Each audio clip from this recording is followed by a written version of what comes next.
Hey guys, can you believe that this is episode 8 of It's Not About Your Hair, where we talk all things hair, heart, and happiness? I can't believe it's episode 8. That means for 8 weeks, and I skipped one or two, I have been consistently showing up for my dream, which my dream was to create an outlet where we could talk about things that I have struggled with, that hopefully if you are struggling with, you will realize that you are not alone. And that's scary because like 2 of you could watch this, 1 of you could watch this, 100 of you, who knows? But the truth is that when we put ourselves out there, it's scary. But hearing back from you guys, even one of you, every time I post these, I hear back from at least one person who said, I needed that. So we're on the right track, you guys, and you don't have to make a Instagram show to be transparent with other people and help people along in their journey. You just have to share with the people you're with. So this week on It's Not About Your Hair, where we talk all things hair, heart, and happiness, we're going to be talking about who's in your boat. So this has been a big deal for me, you guys. Last week I had a meeting with the pastors of my church, and we were talking about leading people. And I said, I believe that leading people is like parenting. And parenting is like whitewater rafting. And this is what I said, and this is what I believed almost my whole life, that parenting is like whitewater rafting. And so what you do is you are the whitewater rafting guide. So you don't just throw your kids in the water and say, get after it, son. I believe that you tell your kids the directions, or the people that you're with, the people you're influencing. So if you're a leader, if you are a person of influence, which you are, if you have anyone who listens to you, but you don't just throw them in the water. Like, this is dangerous. You equip them by giving them a life vest. You put them in a boat, hopefully with people that are along different paths on the journey. Maybe someone who knows a little bit more, people that are more experienced. You give them an oar. You tell them what to do if the rapids get really crazy. And what I told the guys when we were meeting is that I believe that you don't just let people fall out of the boat and you don't get them. I said, I think the way that life works is if you're in a boat with the right people, they pick you up out of the water, right? And they shove you back in the boat and they hand you the oar and they say, this is the rules. Remember the rules. You keep rowing, you hold on, you do this. And for me, that's my approach. I'm that aggressive too, ask my kids, but it's getting you back in the boat, sustaining you, giving you the rules again. And my buddy, Kevin, who's been a part of my life for about 20 years. He's the pastor, one of the pastors of my church. He said, I don't think that's true. He said, I think that sometimes it's about falling out of the boat. We're not the water. The water is life. It's the things that will happen to us. And none of us is guaranteed just the fun ride on the top of the water.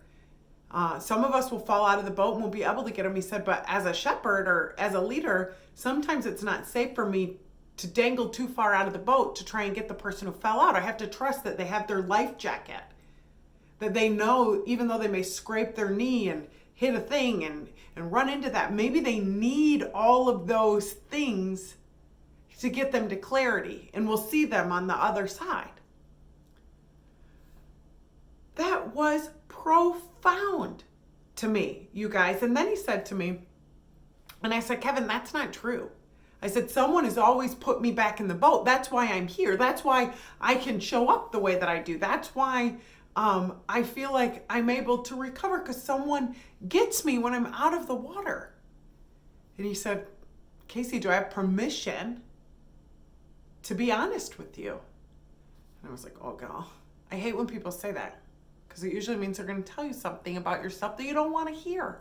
But in this case, it wasn't something I didn't want to hear, but it did change the way I saw things. It changed my lens, you guys, because we look through glasses. We all have different glasses, and we look through them based on our experiences. So he said to me, Casey, I've known you a long time, and I've watched you grow over the years. and struggled through the years. And he said, I have never, ever put you back in the boat. He said, you have the tenacity of someone that I have never met, in the sense that you fall out of the boat and you fight your way back and you get back on the boat and you grab the oar, you do it. And then you start rowing. And I was so like, holy cow. We all are on different spots on the journey, and even with our kids or ourselves. So there's 3 different perspectives here. I believed other people had always saved me.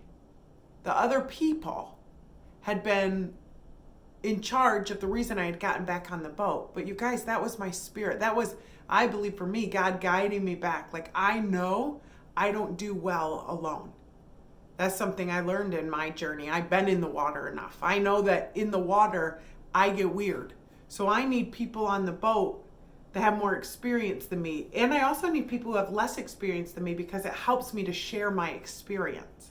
It helps me to remember I've already been there. It reminds me of where I'm going. And I also need the people in front of me that are like, it's going to get really rapidy up here. Make sure you hold on. And sometimes people fall out of the boat and you can put your oar in and you can grab them safely, but you can't always jeopardize the whole thing, right? So if this is you, if you're a mama or a boss and you have that kid or that employee, it's always rocking the boat. And you're constantly spending all your energy trying to help the one rocking the boat. Maybe they need to be in the water a little bit. Do you trust that you've given them the tools that they need for the ride? And it's going to get rough. I think this is a disservice we do to our kids, to our employees, to ourselves, is we think that when it's rough, that's when things are bad. But y'all, we learn a lot out there, don't we? We learn a lot. I've learned so much, and that's a gift of the lens switch that I got, is that I've had a really great tour guide. I have spent time for me in the Word, and I understand where I'm going and what I want for my life, my goals, my heart. I want to lead with my intentions. I want to lead with my beliefs, with my goals. And so when I fall off, I used to just go underwater, man, and the water would be pummeling me and pummeling me. And then before I knew it, I had anxiety because I'm in the water. It's so scary. But now I'm like, oh, yeah, I've already been out here. I don't like it. So I fight to get back on the boat, and that's hard. So if you have a kid or an employee who hasn't been in the water enough, it's okay if they fall out. And hear me this, it's okay if you can't get them right now. Maybe they need some time in the water. But maybe there is someone on the side of your boat that's trying to get back in. Help them in. You know, I think that's a big deal too, you guys. Sometimes we think, this is a disservice. Sometimes we think people deserve what they're going through. We are all struggling to figure life out. And it will be hard. It rains on the just and the unjust. We will all be in the rapids at some point or another. I believe the reason it's important to be in relationship with other people is you need people to realize when you're out of the boat. You also need people to realize when you're rocking a boat. And you need people to realize when you're just kind of lazily sitting on the boat, letting everybody else do the work. It is so important because our vision can be so wrong because we're only looking through one lens. But if we have other people with us, they can help change our lenses. They're like, here, try these. If it's a really sunny day and you put on sunglasses and you put them on and all of a sudden you can see better, like that's it. So having people that you love, that encourage you, that lead you, that inspire you, that are on your boat, and if you're the person steering the boat, if you're the one, then you need to be able to help with the lenses. So I was just on a phone call with George, and he said this, and I wrote it down. 2020 is the year of perfect vision. I love that. And I'm believing that for us. So in 2020, as we're working on our lenses, the way that we see things, the way that we see things isn't always the only way it is, you guys, or the truth. Sometimes we have blind spots or we're wearing glasses that are polarized, and we need to take those off, and we need people we love and trust that can help us do that. So this year, find a boat full of people. And that doesn't mean you're going to like all of them. Doesn't mean you're going to agree with all of them. It means that you're willing to live life with them, okay? Because we need to not live life alone. You can watch all the podcasts, read all the books, and do all the things, but if you don't have anyone challenging you, if you're not in the water, if it's not getting bumpy, if you don't need an oar, you're not getting it. We need each other. Because our glasses, every experience is changing our lens. And I want 2020 to have 2020 vision. So thank you for tuning in to episode 8 of It's Not About Your Hair, where we talk all things hair, heart, and happiness. And I'm grateful for you. And I want you to write that down. 2020 is the year of perfect vision. So here's to you and me and a little bit of rocking the boat.